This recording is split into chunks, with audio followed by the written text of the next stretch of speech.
Hello friends, मैं हूं अजीज शेख। आप देख रहे हैं the movie stock show channel, जिस पर आज मैं रिव्यू करने वाला हूं नेटफ्लिक्स पर रिलीज हुई एंथोलॉजी फिल्म अजब दास्तान्स। यानी कि इस फिल्म में आपको देखने के लिए टोटल 4 स्टोरीज मिलती है और हर एक स्टोरी का एक दूसरे की कहानी से कोई भी लेना देना नहीं है। इसलिए अब रिव्यू में भी मैं इस फिल्म को ऐसे ही 4 पार्ट्स में रिव्यू कर आपको इसका आइडिया दे दूंगा कि कौन से डायरेक्टर और राइटर्स की कहानी अच्छी थी और किसकी नहीं। खैर, तो अब बिना किसी स्पॉइलर के बात करें इसकी पहली कहानी की, तो पहली कहानी का टाइटल है मजनू, जिसे डायरेक्ट किया है शशांक खेतान ने, जिसकी कहानी में हम जयदीप अलावत के कैरेक्टर बबलू और उनकी वाइफ फातिमा सना शेख के कैरेक्टर लिपाक्षी को देखते हैं, जिनकी शादी को 3 साल हो गया और इस 3 साल बाद इन दोनों की ही लाइफ में एंटर करता है अरमान राहल का कैरेक्टर राज, जिसके आने से इस फिल्म में लिपाक्षी के कैरेक्टर के साथ में क्या होगा क्या नहीं, वही सारी की सारी डिटेल्स जानने के लिए आपको देखनी होगी मजनू की ये कहानी। उसके बाद बात करें इसकी दूसरी कहानी खिलौना की, तो उसे डायरेक्ट किया है राज मेहता ने, जिस कहानी में हम नुसरत बलूजा के कैरेक्टर मीनल को देखते हैं, जो अपनी छोटी बहन बिन्नी के साथ रहती है, जिस कैरेक्टर का रोल प्ले इस फिल्म में प्ले किया है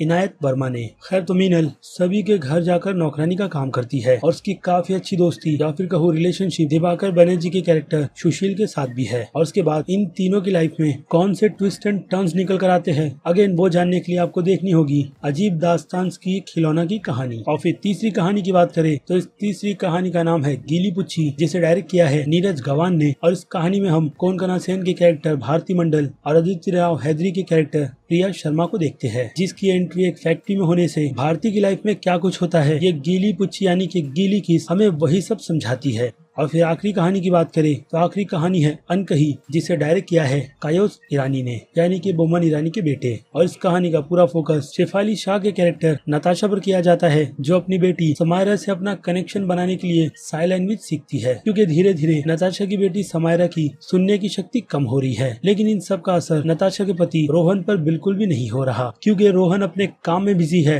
और उसे इतना भी टाइम नहीं कि वो अपनी बेटी समायरा के लिए साइन लैंग्वेज सीखे। और हाँ, बाय द वे, रोहन के कैरेक्टर का रोल प्ले इस फिल्म में प्ले किया है तोता रॉय चौधरी ने, जिसके बाद नताशा की लाइफ में एंट्री होती है मानव कुल के कैरेक्टर कबीर की। और उसके बाद इनकी भी लाइफ में क्या होगा क्या नहीं, वही डिटेल्स जानने के लिए आपको देखनी होगी फिल्म अजीब दास्तान्स। अब टाइटल से ही आपको ये बात काफी अच्छी तरीके से पता चल गई होगी कि हर एक कहानी में किसी न किसी तरीके के ट्विस्ट एंड टर्न्स है, और खास करके एंथोलॉजी फिल्म में इस तरीके के ट्विस्ट एंड टर्न्स होते ही है। यानी कि फिल्मों को कुछ ऐसे क्लिफ हैंगर पर छोड़ देना जहाँ से आप अपने दिमाग के घोड़े को दौड़ा सके। और उसके अलावा फिल्म में कम से कम समय में कई सारी डिटेल्स भी डाली जाती है, जो डीप डिटेल्स किसी भी टॉपिक्स को लेकर हो सकती है। डिपेंड आप पर करता है कि आप उन डिटेल्स को हल्के में लोगे या फिर कुछ ऐसे कि आप इस कंटेंट को सीधे सीधे बुरा बोलो। और हाँ, इंट्रो के पहले ही मैं ये बात भी बिल्कुल क्लियर कर देता हूँ कि ये फिल्म मास ऑडियंस को तो ध्यान में रखकर बिल्कुल भी बनाई नहीं गई। रीजन मैंने आपको थोड़ी देर पहले ही एक्सप्लेन किया है। चलिए अब इस फिल्म की बाकी उन डिटेल्स में आते हैं, जिससे आपको ये पता चलेगा कि आपको ये फिल्म देखनी भी चाहिए या नहीं, जो कि मेरे हिसाब से कई लोगों ने देख भी ली होगी, क्योंकि मैं रिव्यू करने में काफी ज्यादा लेट हूँ। और इसके अलावा एक छोटी सी रिक्वेस्ट भी, जो कि है चैनल को सब्सक्राइब, वीडियो को लाइक और शेयर करने की।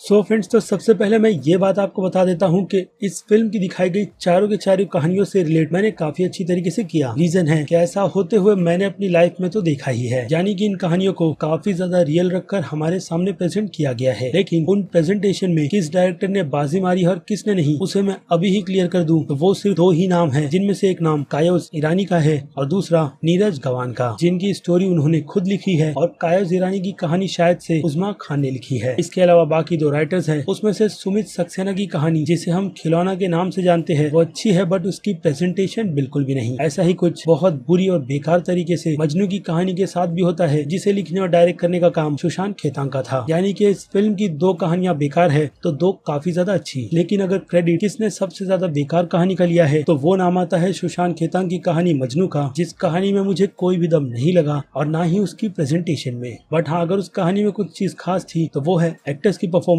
और उस कहानी का छोटा सा ट्विस्ट। इसके अलावा पूरी की पूरी कहानी को जिस तरीके से हमारे सामने प्रेजेंट किया गया वो काफी ज्यादा बचकानी और बहुत ही ज्यादा प्रेडिक्टेबल लगी है। इसके अलावा उसमें कास्टिंग की मिसप्लेसिंग की बात करें तो फातिमा सना शेख के कैरेक्टर को सीरीज में जिस कैरेक्टर के रोल के लिए कास्ट किया गया, यानी कि लिपाक्षी के, वो उसमें बिल्कुल भी फिट नहीं बैठती। और ये कहानी ऐसी ही बेमतलब की खत्म होकर एक हिसाब से हमारे टाइम को ही वेस्ट करती है। जिन्हें ध्यान में रखकर मैं इस कहानी की रेटिंग की बात करूँ तो मजनू की कहानी के एक्शन को मैं दूंगा 5 में से आधे स्टार की रेटिंग, कॉमेडी के लिए 5 में से 1.5 स्टार की रेटिंग, ड्रामा और सस्पेंस के लिए 5 में से 2 स्टार की रेटिंग और इसके हॉरर और थ्रिल के लिए 5 में से 0 स्टार की रेटिंग बिल्कुल ठीक रहेगी। इसके अलावा मासस ऑडियंस की बात करें तो मासस ऑडियंस की नजर में ये फिल्म बिल्कुल घटिया है, यानी कि उनके नजर में शो की रेटिंग है डी की। और क्रिटिक्स की बात करें तो रेटिंग्स के हिसाब से आपको पता ही है कि क्रिटिक्स ने इसके हर एक एपिसोड्स को कितना ज्यादा अच्छा कहा है, यानी कि उनकी नजर में इस फिल्म की रेटिंग सीधे सीधे A+ की है। और अब बात करें मेरी रेटिंग की तो मैं इस मजनू की कहानी को C- की रेटिंग दूंगा। रीजन मैंने आपको काफी अच्छी तरीके से एक्सप्लेन कर दिया है। उसके बाद बात करें दूसरी कहानी खिलौना की,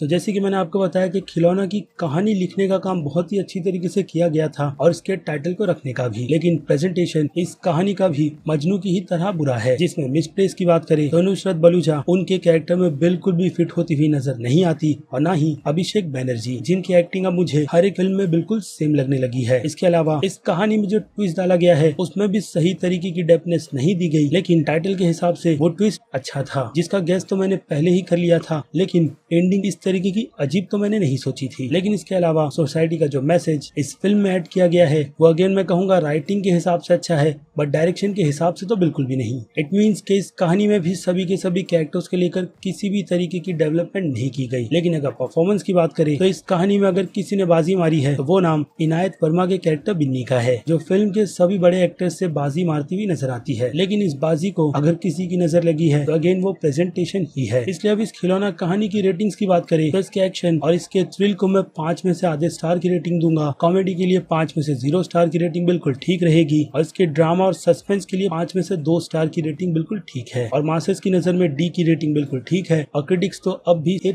पर ही अटके रहेंगे। बाकी बात करें मेरी रेटिंग की तो मैं इस खिलौना के एपिसोड को भी C- की रेटिंग ही देना चाहूंगा। तो अब बात करते हैं इस फिल्म की तीसरी कहानी गीली पुच्छी की। तो इसी कहानी से यह फिल्म देखने लायक बनती है, क्योंकि इस कहानी में आपको काफी डीप मीनिंग बहुत ही अच्छी तरीके से एक्सप्लेन किए जाते हैं, ताकि आप कम से कम समय में इस कहानी को पूरी तरीके से जी लो कि हमारा सिस्टम और लोग आज भी कैसी पुरानी प्रथा को पकड़कर चलते हैं और उससे बिल्कुल भी छोड़ना नहीं चाहते, जिस कारण से लोअर कास्ट वालों को उसका खामियाजा हर वक्त भुगतना ही पड़ता है। उसके अलावा इस कहानी में अगर किसी एक्ट्रेस की परफॉर्मेंस के लिए तारीफ बनती है तो ऑब्वियसली वो और कोई नहीं बल्कि कोनकना सेन है, जिन्होंने भारती मंडल के कैरेक्टर में बिल्कुल जान डाल दी। उसके अलावा अदिति राव हैदरी के कैरेक्टर को लेकर मैं ये बात तो बिल्कुल अच्छी तरीके से कहूंगा कि उनकी कास्टिंग इस कैरेक्टर को काफी ज्यादा ध्यान में रखकर की गई है, क्योंकि जिस तरीके की वो एक्टिंग करती है ये कैरेक्टर उन्हीं पर सूट करेगा, बाकी और किसी पर भी नहीं। यानी कि उनकी भी परफॉर्मेंस लिखावट के हिसाब से और कास्टिंग डिपार्टमेंट की तरफ से बिल्कुल परफेक्ट की गई है। जिन सभी को मिलाकर ये कहानी भी एक काफी वॉचेबल और बहुत ही अच्छे मैसेज के साथ खत्म होती है, अगेन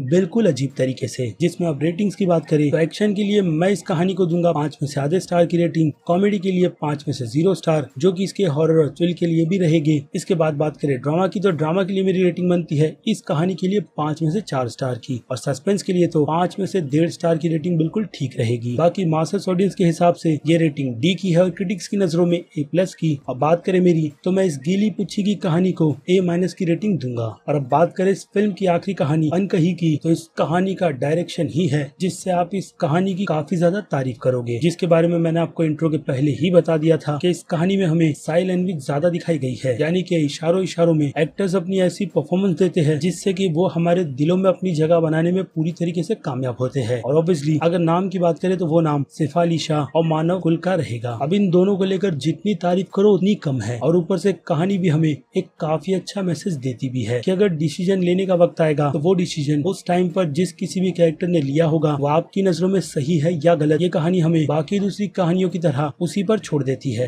यानी कि डिसाइड आपको करना है कि ये अजीब दास्तान आपको कितनी ज्यादा पसंद आई। इसलिए अब बात करते हैं सीधे इस कहानी की रेटिंग्स की, जिनमें अगर मैं बात करूँ एक्शन और थ्रिल की तो इस कैटेगरी में मैं इस फिल्म को 5 में से 0 स्टार की रेटिंग दूंगा। कॉमेडी की बात करें तो कॉमेडी के लिए 5 में से आधे स्टार की रेटिंग बनती है, ड्रामा के लिए 5 में से 4 और सस्पेंस के लिए 5 में से 2 स्टार की रेटिंग। बाकी मास्टर्स ऑडियंस की रेटिंग अब भी डी की रहेगी और क्रिटिक्स की A+ की। और बात करें मेरी रेटिंग की तो इस कहानी के लिए भी मैं A- की रेटिंग रखूंगा, यानी कि लास्ट की 2 कहानी बिल्कुल मस्ट वॉच बनती है, बाकी 2 को इग्नोर कर। अब डिपेंड आप पर करता है कि आपको ये फिल्म देखनी भी है या नहीं, क्योंकि मैंने अपना पर्सनल ओपिनियन आपको दे दिया है इस फिल्म को लेकर कि मुझे पर्सनली नेटफ्लिक्स की अजीब दास्तान फिल्म कितनी ज्यादा पसंद आई है और कितनी नहीं। तो आप अपनी राय मुझे कमेंट में लिखकर जरूर बताइएगा और साथ ही साथ वीडियो को लाइक कर भी। तो अब चलिए खत्म करते हैं वीडियो को यहीं पर। मैं हूं अजीज शेख, आप देख रहे थे the movie stock show channel, जिसे अगर आपने अभी तक सब्सक्राइब नहीं किया है तो सब्सक्राइब कर लीजिए और बगल में बने हुए इस बेल आइकन के साथ साथ नोटिफिकेशन को भी ऑल पर क्लिक कर दीजिएगा। बाकी मैं मिलूंगा जल्दी आपसे दूसरी किसी वीडियो में किसी और फिल्म या फिर किसी और सीरीज के टॉपिक पर बात करते हुए। तब तक के लिए तो आप मेरे चैनल के बाकी दूसरे वीडियोस को एंजॉय कीजिए और टिल देन बाय।